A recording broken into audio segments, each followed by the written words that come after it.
മുണ്ടക്കൈ ചൂരൽമല ഉരുൾപൊട്ടൽ ദുരന്ത ബാധിതയായ ശ്രുതിക്ക് സർക്കാർ ടൗൺഷിപ്പിൽ വീട് ലഭിക്കില്ല.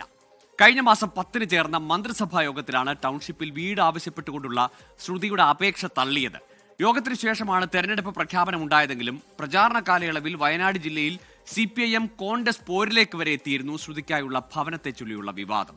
കാളിദാസൻ ദേവദത്തൻ തയ്യാറാക്കിയ റിപ്പോർട്ടിലേക്ക്. സ്വകാര്യ സംഘടന വാക്കിൽ മാത്രം ഒതുക്കിയ ദുരന്തബാധിതയായ ശ്രുതിയുടെ ഭവന നിർമ്മാണം പ്രചരണ കാലയളവിൽ ചർച്ചയായിരുന്നു. പിന്നീട് സർക്കാർ ടൗൺഷിപ്പിന്റെ ഭാഗമാകാൻ ശ്രുതി നൽകിയ അപേക്ഷയും വിവാദത്തിന്റെ ആക്കം കൂട്ടിയിരുന്നു. എന്നാൽ മന്ത്രിസഭയുടെ തീരുമാനം ആ അപേക്ഷ പരിഗണിക്കേണ്ടതില്ല എന്നാണ്.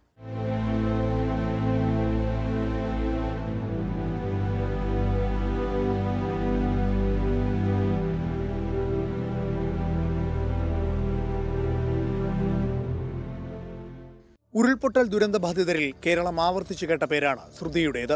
വയനാട് ജില്ലയിൽ തിരഞ്ഞെടുപ്പ് പ്രചാരണത്തെ ചൂടുപിടിപ്പിച്ച വിവാദങ്ങളിൽ ഒന്ന് ശ്രുതിക്ക് വീട് കിട്ടിയോ ഇല്ലയോ എന്നുള്ളതായിരുന്നു. സ്വകാര്യ സംഘടന വീട് നിർമ്മിച്ചു നൽകാമെന്ന് പറഞ്ഞതിൽ പ്രകാരം സർക്കാരിൽ നിന്നും 15 ലക്ഷം രൂപ കൈപ്പറ്റി ടൗൺഷിപ്പിൽ തനിക്ക് വീട് വേണ്ട എന്ന തീരുമാനമെടുത്തിരുന്നു ശ്രുതി. പദ്ധതി നടക്കാത്തതിന് പിന്നാലെ ലഭിച്ച 15 ലക്ഷം രൂപ തിരികെ നൽകാമെന്നും ടൗൺഷിപ്പിൽ തനിക്ക് വീട് തരണമെന്നും ആവശ്യപ്പെട്ട് സർക്കാരിലേക്ക് അപേക്ഷയും നൽകിയിരുന്നു. പക്ഷേ സർക്കാർ തീരുമാനങ്ങൾ അനുകൂലമായില്ല. എന്നാൽ മന്ത്രിസഭാ യോഗത്തിലെ തീരുമാനമെന്ന നിലയിൽ പുറത്തുവന്ന വാർത്തയ്ക്ക് അടിസ്ഥാനമില്ല എന്നാണ് CPIM വയനാട് ജില്ലാ സെക്രട്ടറി പറയുന്നത്. ശ്രുതി ഉൾപ്പെടെയുള്ള കുറച്ചധികം പേരുടെ അപേക്ഷകൾ കിട്ടിയിട്ടുണ്ട്. ആ അപേക്ഷ ഗവൺമെന്റിന് മുമ്പിലുണ്ട്.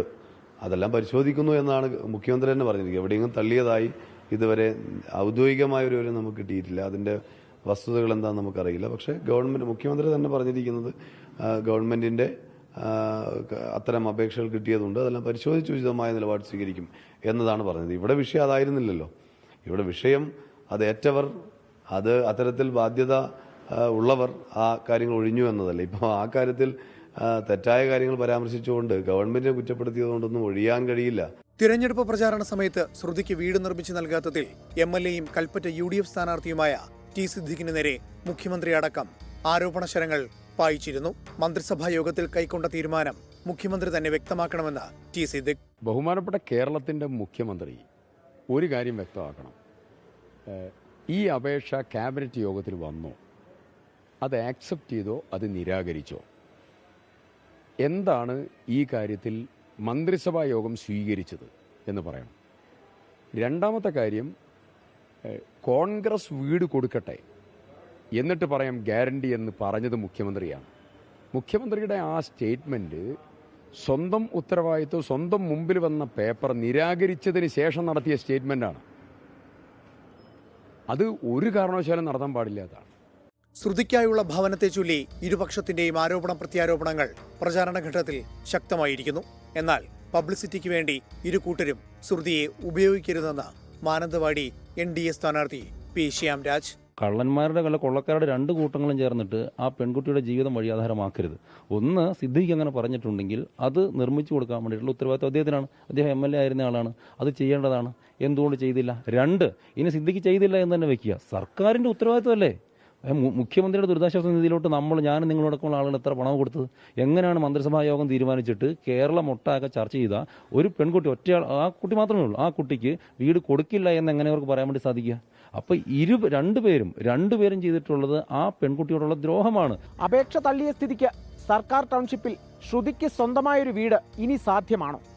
മന്ത്രിസഭാ യോഗത്തിലെ തീരുമാനം അപേക്ഷ പരിഗണിക്കേണ്ട എന്നായിരുന്നുവെങ്കിൽ പിന്നീട് ഉയർത്തിയ വിമർശനങ്ങളെല്ലാം എന്തിനു വേണ്ടിയായിരുന്നു? മറുപടി പറയേണ്ടത് മുഖ്യമന്ത്രിയാണ്, സർക്കാരാണ്. ക്യാമറാമാൻ മനു ദാമോദരനൊപ്പം കാളിദാസൻ ദേവദത്തം, 24 വയനാട്. പൊതുജനം കഴുതയല്ല സാർ. ശ്രുതിക്ക് വാഗ്ദാനം ചെയ്ത വീട് ഏതായാലും ലഭിക്കുമോ ഇല്ലയോ എന്നുള്ള പ്രശ്നം അവിടെ നിൽക്കട്ടെ. പക്ഷേ ഒരു ആയുഷ്കാലത്തേക്ക് മുഴുവനുള്ള ദുഃഖവും അല്ലെങ്കിൽ നഷ്ടവും ഒക്കെ സഹിച്ചാണ് ആ കുട്ടി ഇപ്പോഴും മുന്നോട്ട് പോകുന്നത്.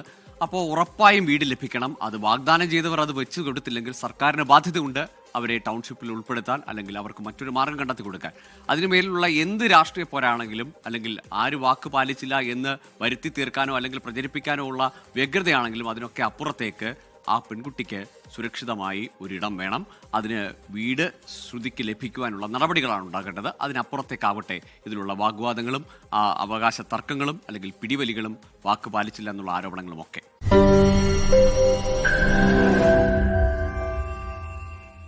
ലോകത്തെവിടെയായാലും ഏത് സമയത്തും 24 വാർത്തകളും ഓഗ്മെന്റഡ് റിയാലിറ്റി പാക്കേജുകളും എക്സ്പ്ലെയിനറുകളും വിശദമായി കാണാൻ ഞങ്ങളുടെ യൂട്യൂബ് ചാനൽ നിങ്ങൾക്ക് സബ്സ്ക്രൈബ് ചെയ്യാം.